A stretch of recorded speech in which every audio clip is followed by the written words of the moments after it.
Hello दोस्तों, स्वागत है आपका हमारे टीच कोडर्स चैनल पर।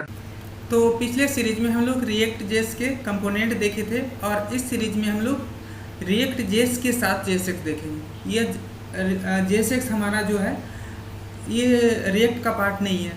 ये क्या है इसे समझते हैं। ये है जावास्क्रिप्ट। इसका फुल फॉर्म क्या होता है? JavaScript XML. तो ये जावास्क्रिप्ट से थोड़ा सा डिफरेंट है। तो डिफरेंट क्या है इसे दिखाते हैं आपको। तो देखिए डिफरेंस हमारा कुछ इस टाइप से है। हम लोग ऑलरेडी जानते हैं कि जावास्क्रिप्ट का कोड हम लोग स्क्रिप्ट टैग का यूज करते हैं, ठीक है। लेकिन जेएसएक्स का यूज जब करेंगे तो हमें स्क्रिप्ट टैग की ज़रूरत नहीं होती है, ठीक है। और सेकंड हम लोग ये भी जानते हैं जावास्क्रिप्ट के अंदर हम लोग सिर्फ जावास्क्रिप्ट के कोड लिखते हैं। अगर कोई एचटीएमएल टैग लिखना होगा तो वहाँ पे नहीं लिखेंगे। लेकिन यही हमारा जेएसएक्स में हमें जावास्क्रिप्ट के कोड भी लिखना हो और एचटीएमएल टैग भी लिखना हो तो भी हम यूज कर सकते हैं। तो इसको हम एक एग्जांपल में दिखाते हैं आपको। देखिए जावास्क्रिप्ट में हम कुछ इस टाइप से लिखते हैं, जैसे कि फंक्शन हम बनाए माई फंक्शन के नाम से। यहाँ पे दो वेरिएबल ही हैं ए और बी, और दोनों में 10 और 20 वैल्यू रखे हैं। रिटर्न हम कुछ इस टाइप से कराते हैं। ऑलरेडी आप लोग जावास्क्रिप्ट पढ़े होंगे तो जानते होंगे। अगर इसमें हमें कोई टैग लिखना हो, जैसे कि रिटर्न के वर्ड के साथ टैग लिखना हो H1 और H1 क्लोज हो गया, यहाँ पे A+B करना होगा। इस टाइप से हम मतलब कि किसी टैग के साथ हमें रिटर्न करना होगा। कर पाएंगे? नहीं कर पाएंगे ना। लेकिन जेएसएक्स में हम लोग कर सकते हैं। उसमें देखिए किस टाइप से करेंगे। इसमें फंक्शन माई फंक्शन जैसे सब कुछ सेम है, लेकिन हम यहाँ पे रिटर्न उसके बाद H1 और A+B कुछ इस टाइप से करके हम रिटर्न कर सकते हैं, लेकिन इसमें नहीं कर सकते हैं टैग के साथ। और जेएसएक्स का एक चीज़ और है कि जेएसएक्स सिंगल एलिमेंट रिटर्न करता है, ठीक है। ये चीज़ याद रखिएगा। तो चलिए हम लोग प्रैक्टिस करते हैं अपने एडिटर पे।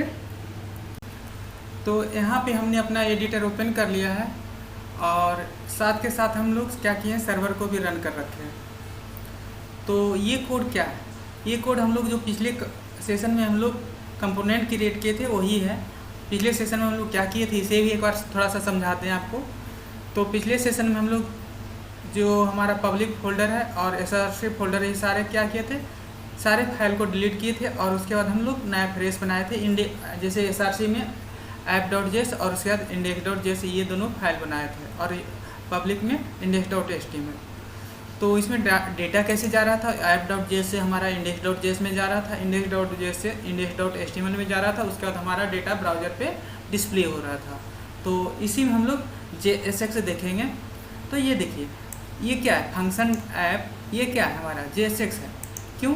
क्योंकि अभी हम लोग पीपीटी में आपको बताया कि जेएसएक्स के अंदर हम कोई स्क्रिप्ट टैग का यूज नहीं करते हैं। तो देखिए यहाँ पे कोई स्क्रिप्ट टैग का यूज नहीं किया है। उसके बाद हम आपको ये बताए थे कि जेएसएक्स में हम HTML एलिमेंट भी यूज करते हैं। तो देखिए यहाँ पे HTML एलिमेंट यूज किए हैं। उसके बाद एक चीज़ और आपको बताए थे कि जेएसएक्स हमारा सिंगल एलिमेंट रिटर्न करता है। तो हमारा एक एलिमेंट और रिटर्न करना होगा, कुछ हमें इस टाइप से रिटर्न कराना होगा, जैसे P, और यहाँ पे लिखते हैं आई लाइक टीच कोडर्स, ठीक है, कुछ इस टाइप से। तो हम क्या करेंगे, हम जानते हैं कि जेएसएक्स हमारा सिंगल एलिमेंट रिटर्न करता है और हमें इस टाइप से रिटर्न करना है। तो सिंपल आपको करना क्या है, इसके ऊपर कोई भी एलिमेंट दे देना है। जैसे div दे सकते हैं या कुछ भी डाल दीजिए। हम तो div एक डाल देते हैं, ठीक है। कट यहाँ कर लेते हैं और इसको पेस्ट, मतलब एक एलिमेंट लिए हम div और उसी के अंदर हम कुछ इस टाइप से कर दिए। उसके बाद इस पहले यहाँ पे राउंड ब्रैसेस लगा लीजिए और इसको कट करके पूरा यहाँ पे पेस्ट कर देते हैं। अब आपको फिर से समझाते हैं।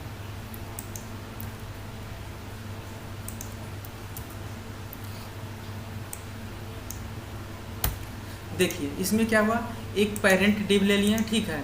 और इसके अंदर हम जितना मल्टीपल एलिमेंट जितना मर्जी उतना हम यूज कर सकते हैं। अब इजीली सेव करते हैं और ये देखिए हमारा यहाँ पे आते हैं। ये देखिए आई लाइक टीच कोडर्स। और भी कुछ अगर लिखना चाहते हैं तो और भी लिख सकते हैं। माई नेम इज नेमी गगन भी लिख सकते हैं, कुछ भी ठीक है।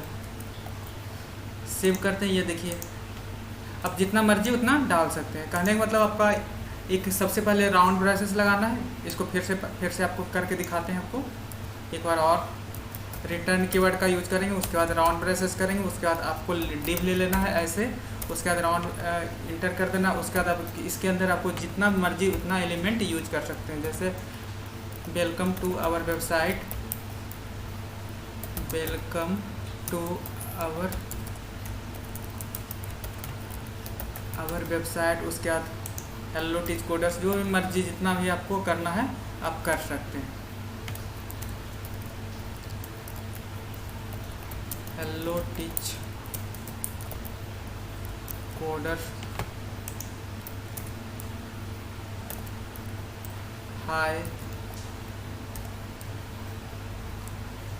अब कोई भी टैग यूज कर सकते हैं, स्ट्रॉन्ग टैग भी लगा सकते हैं, कुछ भी एलिमेंट का कुछ भी लिख सकते हैं, कुछ भी।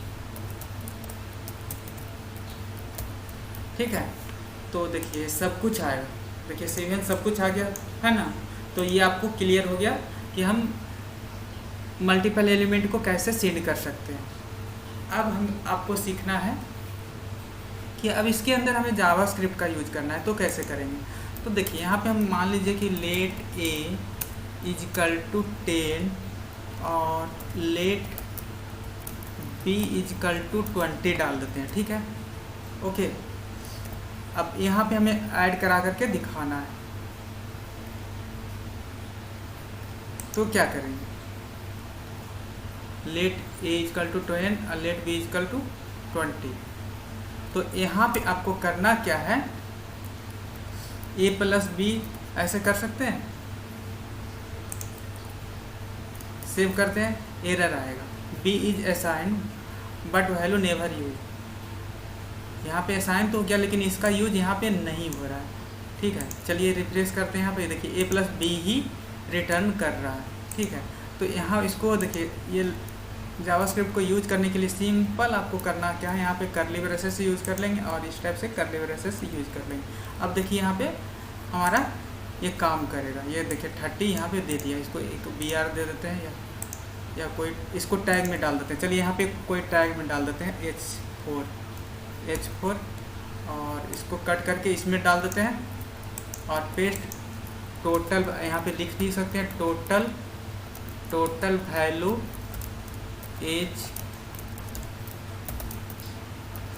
ये देखिए H4 हमारा टैग, ये गलत है ना इसलिए दे रहा है, स्मॉल में होनी चाहिए H4, ठीक है, सेव।